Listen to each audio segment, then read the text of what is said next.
So not a BKB carrier, but still a large amount of defensive items to begin the fight. Yes, just she's so survivable that she stays alive kind of a thing. Now, Odie is sort of okay against Medusa in a lot of cases, but potentially popping Medusa ulti will give VGJ a lot of team fight. So as long as Medusa, Underlord can kind of help keep Death Prophet alive, then Sylar will do all the damage and it'll be fine. And that's Freeze is actually going mid on Medusa, and Sylar on the Death Prophet will be safe lane, which works out if you do a dual lane. Yeah. So, pretty interesting draft. Not too complex. Are there any surprises here? Just the Dark Willow, maybe the Ogre Magi, but everything else is very standard for at least compared to the last major. Yeah, the Dark Willow just had us questioning slightly, but you're right. Like it may as well have just been like a Rubik first phase pickup for the way these drafts ended up panning out. Everything's very, very standard. This kind of at least avoids for me, like if Dark Willow was a core, then you're changing the way VG game is completely playing. But now it can be a little bit more predictable for the way VG will approach this matchup. Because, right, it's just so easy, so standard. We know how it's going to be. This will probably be we'll see.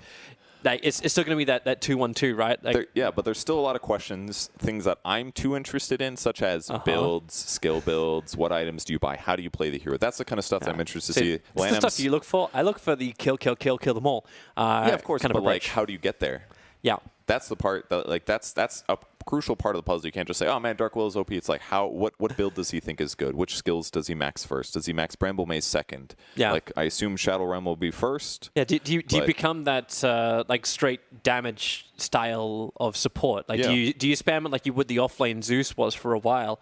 Like, you just spam Arc Lightning, so you just pop as much damage does he get a level 1 so that he's a valuable support in lane? Like, all of his abilities have really long cooldowns, actually. So what abilities to get level 1, level 2, level 3? What abilities to max second? Those are the questions I'm kind of interested in. What items does he buy? I don't know. There's lots of cool ways. So far, I can tell you it's Mango, Windlace, Double Branches, Tangos, a Clarity, and a TP scroll for Lanham.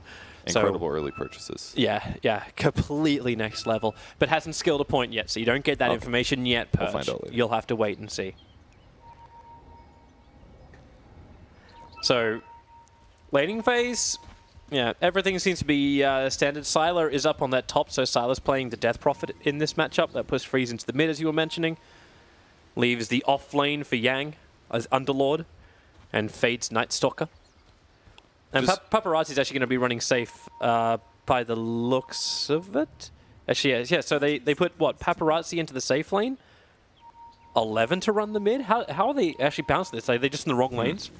I mean, it's... You change the bounty runes so supports can pick it up. The cores don't need to be there and then switch lanes. Yes, it's probably they're trying to anticipate where their opponents are going to lane, perhaps, so that they can have favorable matchups. I would say... Not to mention that it's better to commit other heroes that aren't important to blocking, for example. So it looks like Ogre is going to commit to that. He's also slow, might help a little bit with the whole blocking situation. Well, it's a straight trade up. 2-2 for VG and VGJ.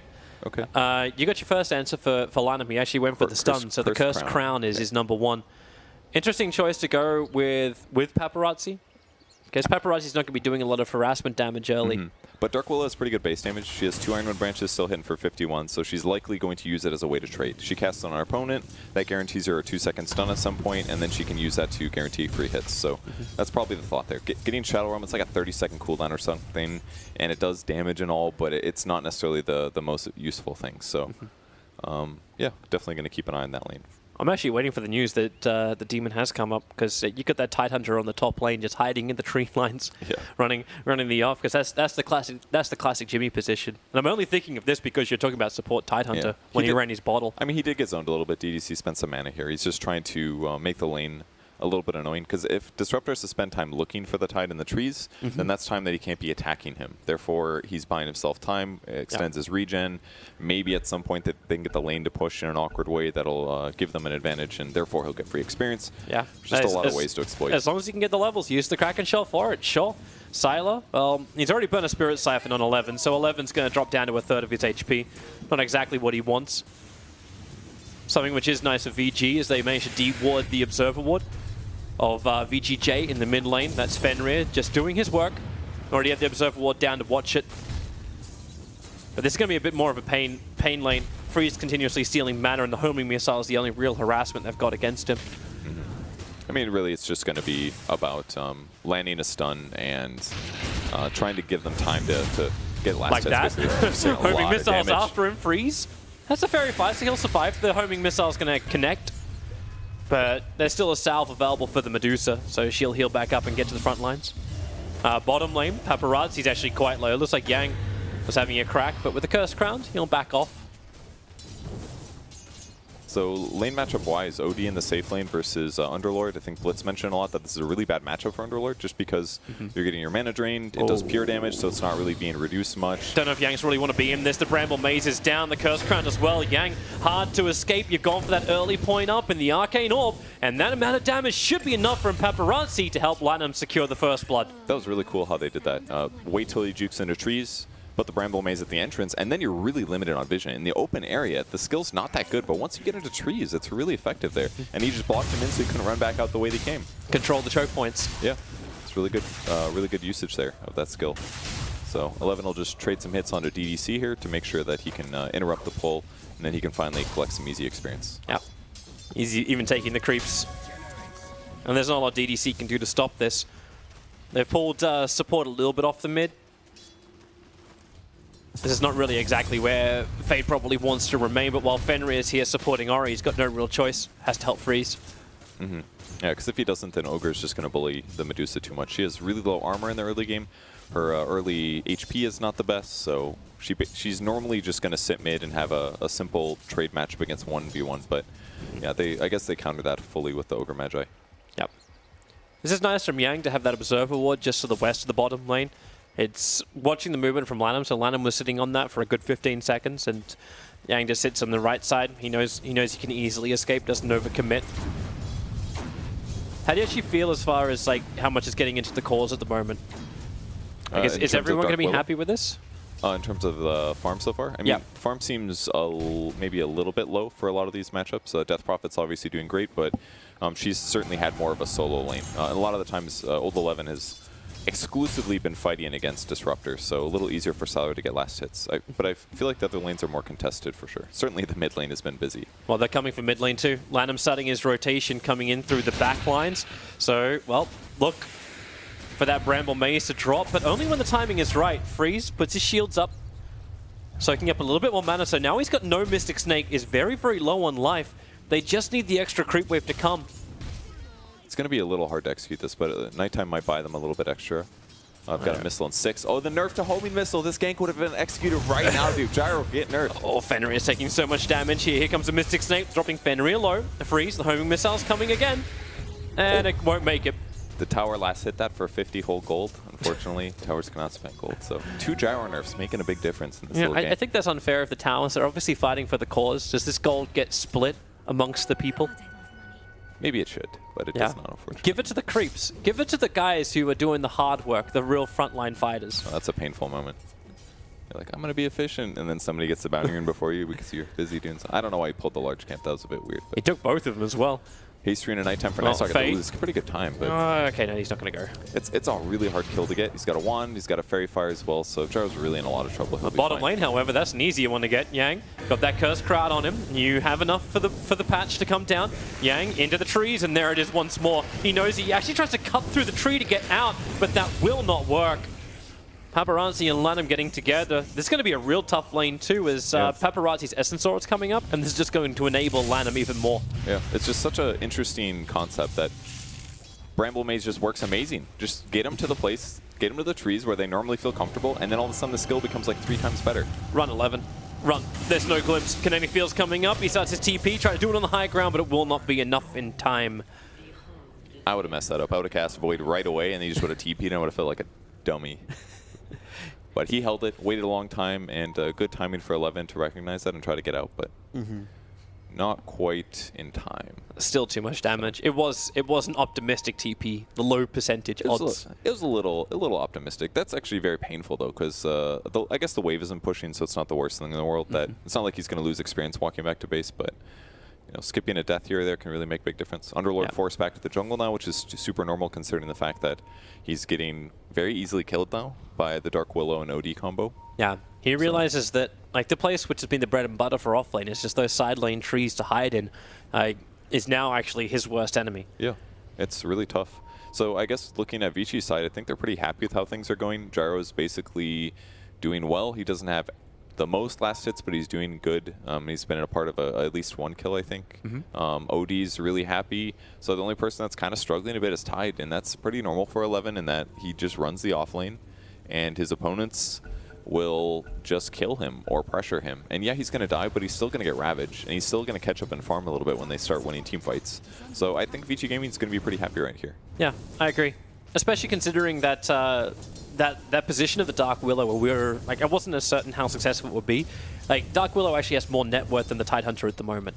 Already picked up an early earn to go with a wand, actually skipping the boots completely. Yeah, that's really interesting actually, but it kind of makes a lot of sense, right? Windlace gives you it's the cost-wise, it's pretty good movement speed for the money at the moment. And if they do get another kill and then he rotates somewhere else, he's all of a sudden got this big nuke in terms of earn. Like an earn charge right now is worth like 2 skill points. That's amazing value actually by shaving off of boots here.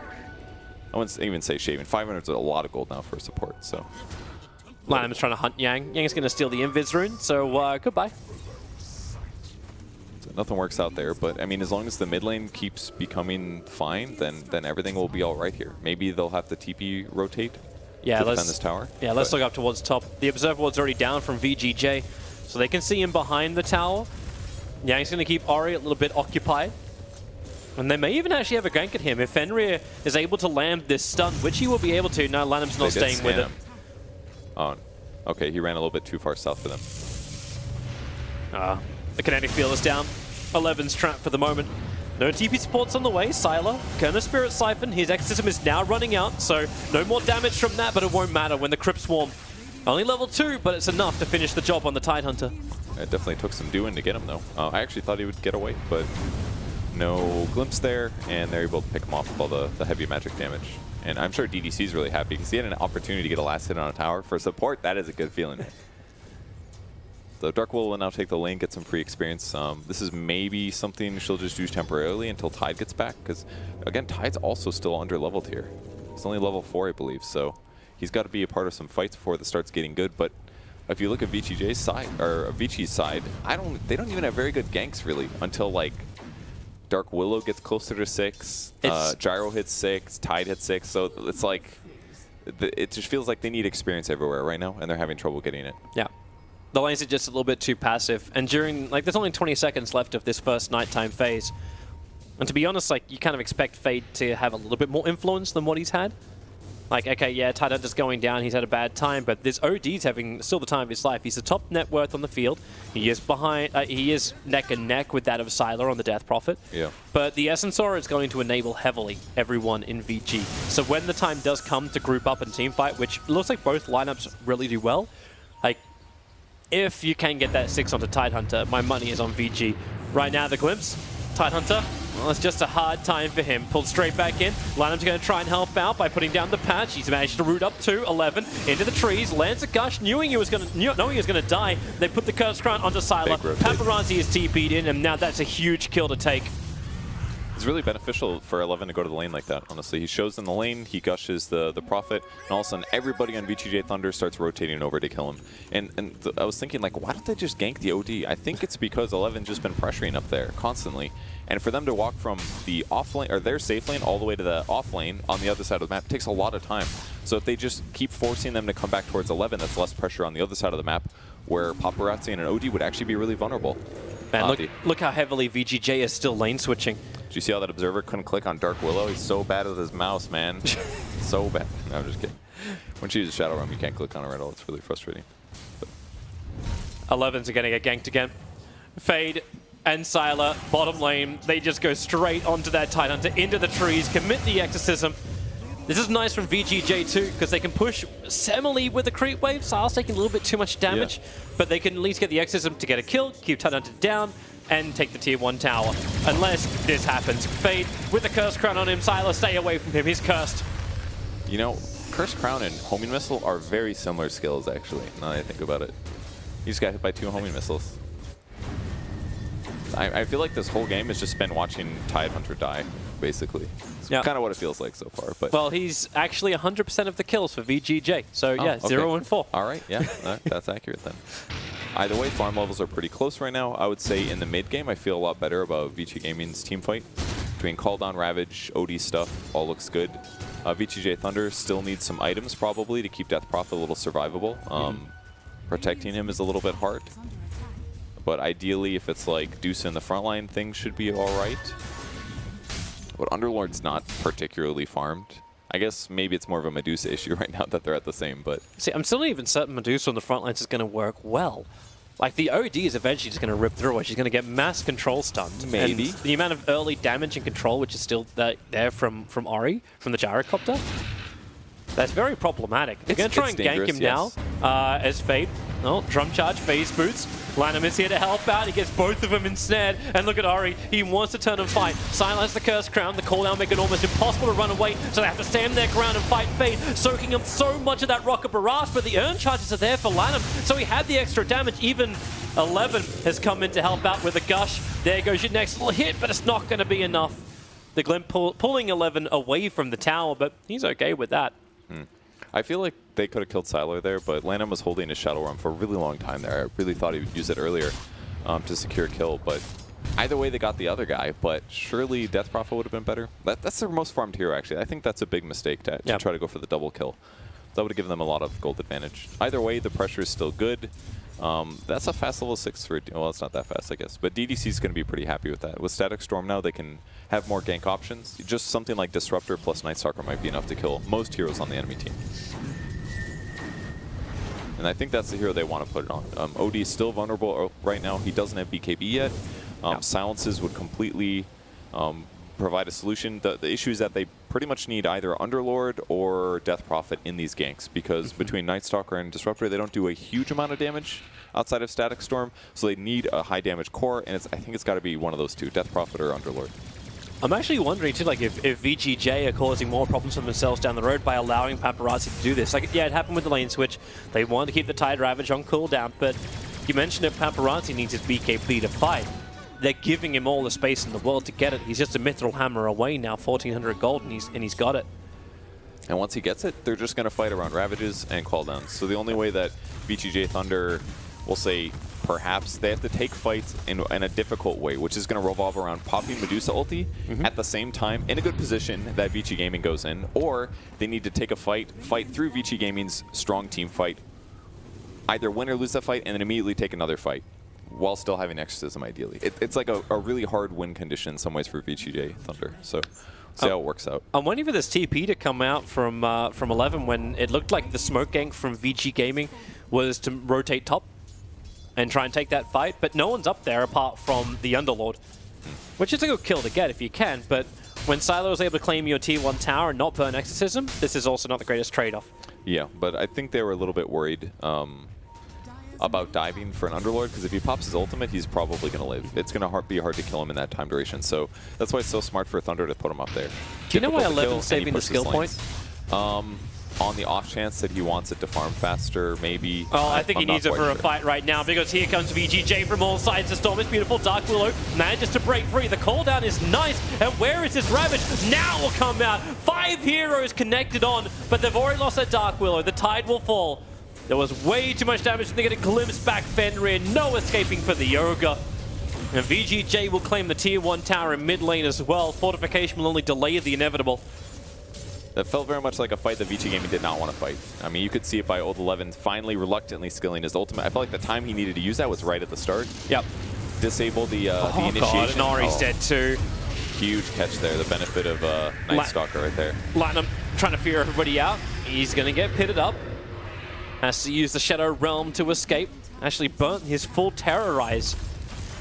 Yeah, I mean, that's a long cooldown as well. I mean, they've got Ravage. Ravage was used to try to get Tide away is basically what happened. I just don't think he wanted to Ravage there. Maybe he didn't feel like they had enough damage back up yet, which is, I guess, kind of a similar problem for VICi Gaming. Until they get BKB on OD, it's basically just Gyro cooldown, or cooldown, and Ravage and OD. Like, their damage is not the best either. Definitely a place where Dark Willow lacks. It's just so Bedlam. It's just so odd that happens. Like I kind of want to watch a full replay of that fight, because like VG Gaming just got done from behind. Yeah, I'm just watching the whole time Tide. I'm like, is he gonna Ravage? Is he gonna Ravage? And all of a sudden there's Hero's dead, and he's like, Ravage. Is this the time? Well, you flag it before the fight because like, where is that skill point? Why am I holding? Yep. And like unwillingness to fight, like when you're the team with Ravage, just doesn't make sense to me. Yeah. Because Lanham got wrecked. Like Lanham was getting out that, but he needed more of the stun. Yep. You know what it actually felt like? Like I already made a PUBG joke earlier, but now we could do an old Overwatch joke. It felt like Mercy waiting for everyone to be dead before you res. Like it was, hey guys, I hit a 5-man Ravage. It's on my highlight reel on my Dota 2 profile. But what does it really like affect? What does it influence? Yeah. And there wasn't enough space to get away because Gloom's just punished really hard. They got an extra 2 kills out of that fight. So yeah, we can watch it again. Replay capabilities. I mean, they've got 4 heroes here. OD is not here though. They just jumped on Dark Willow. They silenced her the whole time. She had no ability to use a spell, basically. So that was actually a great storm. So that was one of the blockers of 11. Like he couldn't actually get down enough to hit the guys who were flanking. Yeah, that's true. It probably went to caught the 2 on the left. Probably didn't feel like it was worthwhile. And then all of a sudden he was like, I'm surrounded by 5 heroes and I'm under a tower. Maybe I should Ravage. Yeah. Didn't work though. So definitely a pretty bad position to be in. And all of a sudden VGJ.Thunder is just catapulting to the lead. 5k advantage now. They've really caught up heavily with a couple of their heroes. I think obviously a lot of that was like picking up the gyro kill as well after their push. And now it's got to be a bit weird for VG Gaming here. I mean, a lot of the teams, a lot of the 2 drafts do have some of those similar lackings, like some damage problems. But VGJ's just been outmaneuvering VG Gaming a little bit. It's still like I agree, but I still feel like VG's fight power is a lot stronger. Like, okay, you just made a mistake. VG are strong enough that they can say, okay, let's not do that again. Then you got cooldown. You're getting Jarek up to getting more farm in, so he'll start to do more physical damage. The OD has the 10-second BKB working into the Dragonlance. He'll have more distance to play with as well as the immunity. Yeah, but I think you're underselling some parts of what Thunder can do. Like, Medusa ulti doesn't care about the BKB on OD. If she presses at the right time and she's in the right spot, that counters OD being able to DPS as fully as he wants. Ogre Magi doesn't really contribute much other than an occasional stun. Ignite is like not a big deal. Yes, you're going to have Bloodlust, but that kind of also requires Gyrocopter to have items. And I guess with OD, same kind of thing. Lots of damage amp and movement speed and stuff. But that's like what they need to get to, is the point where like Gyro and OD can be the damage for their team, and they're actually just not there yet. Or at least the fight conditions were not ideal in the previous engagement, you could also say. Positioning was bad, and you are right. They just didn't have the damage. Now they're still going to look for a pick-off, so 4-man smoke up from VG Gaming. They're walking into the perfect target. Now they're not. They don't want Fade, they want Sylar. Ooh, big mistake by Paparazzi there, attacking an illusion. The smoke definitely did not break until he attacked. It's one of those tense moments where you're like, I know there's people in our jungle, and you see somebody and you think the fight's about to start. You can throw the attack out. At least he didn't pop BKB. Maybe he also might have just clicked the ground and or looked away and all of a sudden accidentally clicked the illusion. Could have been something like that. Very, very possible. Yeah, but that's a big blow. They wanted to at least find one to kill. Like Fade as well as Silo were being a little bit more cautious about it anyway. They knew something was awry. The Observer Ward in mid wasn't really revealing anything. They smoked out of vision, sure, but upside for VG is they at least get their own Observer and Sentry down in their own jungle. So they get more information on the bottom lane. Oh, okay. Yeah, at both the Shrine as well as on the bottom. Yeah, this is one of those positions where they have to control their jungle because they haven't taken their enemy tier 1s yet. At least they've only taken the enemy safe lane one. They don't really have the same space to just split up the map and farm equally, and that's what Thunder's doing so well right now, is that they're just putting the Medusa on the triple camp area, the Underlord pushes out the top lane and jungles, so they just have way more space to farm. So VG Gaming's forced to do these teamfight movements to try to take a fight so that they can win a fight to maybe take a tower. A fantastic lens pulling Paparazzi down into the river. He didn't actually follow up with the storm, so it wasn't a real commitment. Would have been difficult anyway with Freeze unless he was able to get the full Stone Gaze out. Yeah, it might have been worth it just to force BKB, because that was the 10-second. I thought he was going to have to use it there, but ends up holding it. It's going to be nicer for their fights later on. Darkness, Fade. They managed to de-ward the Observer that was already down there. Poor guys, they continue farming them. Force Staff's picked up on the Tide. It's a pretty good pickup, especially against a hero like Disruptor. Helps you get people out of danger a little bit faster.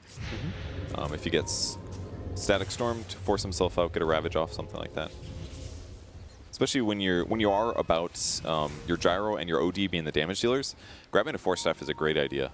Worst initiation, but if you can save one of those guys, it changes the whole fight. Ari.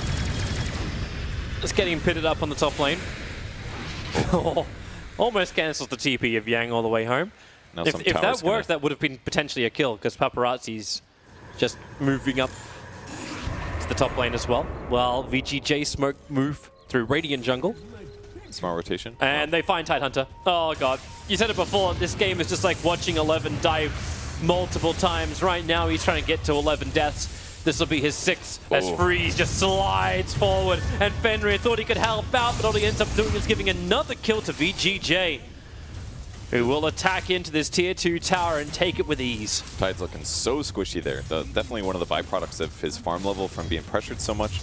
He's only got a 4-staff, and even a Medusa looked like she hit hard. And normally she doesn't. But Freeze has been farming really fast here. His net worth is easily in the lead. Maybe not easily, but he's in the lead, which is not always the most Medusa thing, depending on how the game's been going. But he's had pretty much free farm this whole time. He's buying items that maximize his team fighting and his farming. And it's only going to get scarier from now on. Yeah. Scotty into like a damage item, and all of a sudden he's the big damage dealer of this game. Yep, and he's a damage dealer that can sit on the high ground. Like, VGJ can defend with some great AoE abilities, but what does this really matter if they can't get through the Medusa shield? Nice little catch out here, which is going to be the death of Yang.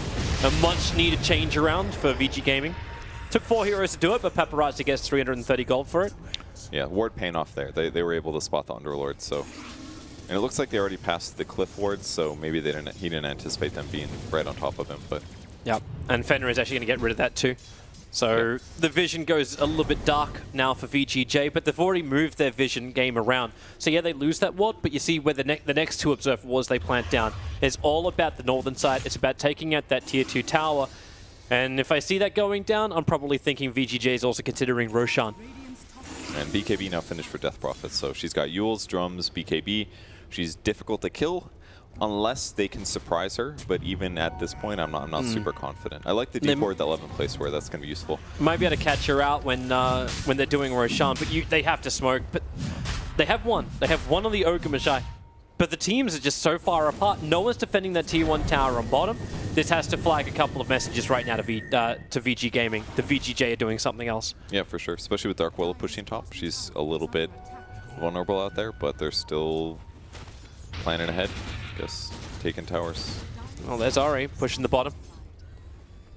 Still, 5-man smoke up. VGJ running straight down the mid lane. OD and Fenrir are the primary targets in this lane. Maybe this is the... They'll think we're Roshin move here. Oh, okay. They walked too close. Now, Ogre, it's like, come at me. I'm happy to find this. The glimpse. No, 11! Cannot TP in front of a disruptor like that. Ogre's going to go down. Ari's still taking the tier 1 tower in the bottom lane, so a tier 1 for a tier 2, they maybe just be happy to accept this. I mean, it's taken them a while to do it, so it's not all bad there. And the glyph as well. This is not bad for ViCi. I guess it's still trading a tier 1 for a tier 2, but they're behind enough that I think they'll hatch that for a little bit this, especially considering the glimpse back. Look at the mana drain. They can't afford to lose OD. He's still got his BKB available. There's that range damage.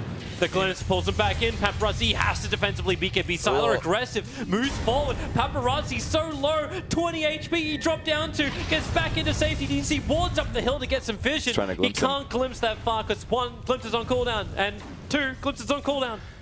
Paparazzi is trying so hard this game to save his BKB, and he almost did it. It looked like suicide, but quick thinking, stays alive, but still eventually forced to use it.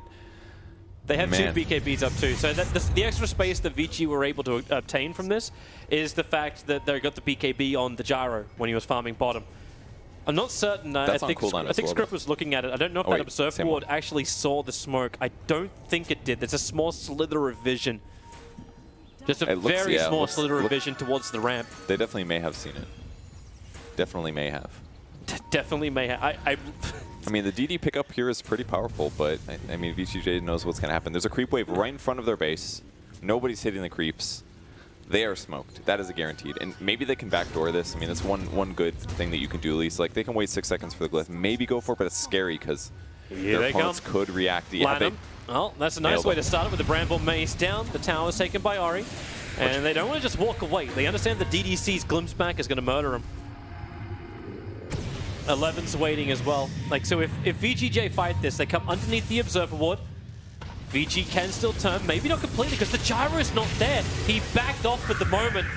Tide also went for the long walk around, so once more VG losing that first hero pick off to VGJ. Yeah, the Thunder probably should have just walked to the right down the river. Most likely would have been a lot safer. So felt like a bit of a big mistake there, like a disconnect between his team. But those are the kind of mistakes you can't make against a Disruptor. On the bright side, he's so underleveled that he's actually almost alive. So he'll be back in a second, and they can regain map control, and they won't lose that much from his death. Pretty farmed on Lanham, though. Went Eul Scepter afterwards. He got the cast range perk, so he's going to be able to do Curse Crown into Eul's, which will stun and then possibly get a kill. He's also picked up level 12, so now Bedlam does a lot of damage. The level 1 one is good, but not incredible. Now it's pretty incredible. Yeah. I actually like to, like the Blink Dagger pickup. So we now have one over on Tidehunter, that's the normal one, but it's the Blink Dagger in the Quick Buy for Dark Willow. Yep. So she's definitely looking to try and get around that Disruptor ultimate, around Pit Lord's Pit. Get that quick kills, jump in, as you said, like get that initiation. Be the hero, which they don't have. Or just use it to like set up Bedlam damage, basically, because even if you do want to get a kill on him. Oh, he's got a Eul Scepter through the storm a little bit. 11's got a choice. Does he want to help out Dark Willow? The choice is, well, the choice is mute. Dark Willow is already dead, and Ori was taking too long to get there. Yeah, kind of a lot to commit a Static Storm, but considering that Thunder is so far ahead, this is super easy.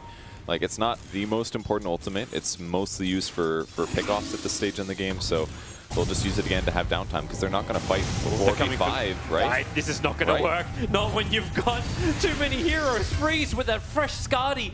Having the slow means they can just keep, it's not even kiting, they can keep chasing 11 down. Hurricane Pikes and Force Staffs are already all burnt, so Paparazzi, they retreat to their tier 2 tower. But Exorcism is up, the Skadi is there, and Roshan is just itching to be killed.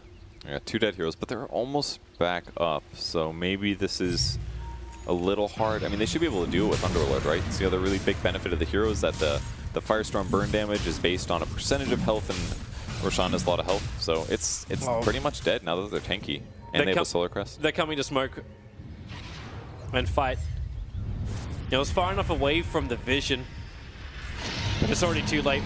Aegis Immortal is in the hand of the Medusa. So either they commit to this, and, well, there's your BKB off from Sylar, allowing to get the ulti out, and doesn't get hit by the Ravage at all. And Ori can't do enough damage. He's still on the run, the Spirit Siphon, making Sylar way too powerful, and even glimpse back the Dark Willows. This fight split into multiple parts. Dark Willow will focus on her, dying in the river. Nothing more Paparazzi could do for her.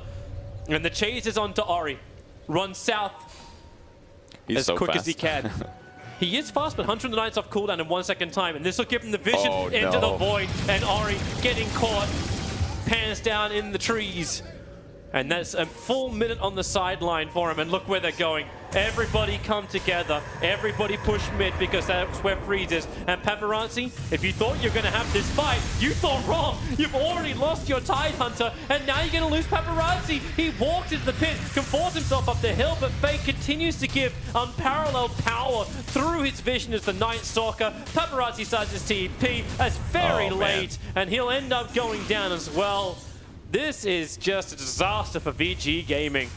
Yeah, and a great thing for VG.Thunder. I mean, their laning stage went well, but so they call it. Ever since then, they just haven't had the capability to take a fight on their terms. And the ones that they did have, Thunder was just way better positioned. And then it just got to this like farm level where Thunder took a couple towers and like they couldn't actually move around to get kills. Thunder was ready for all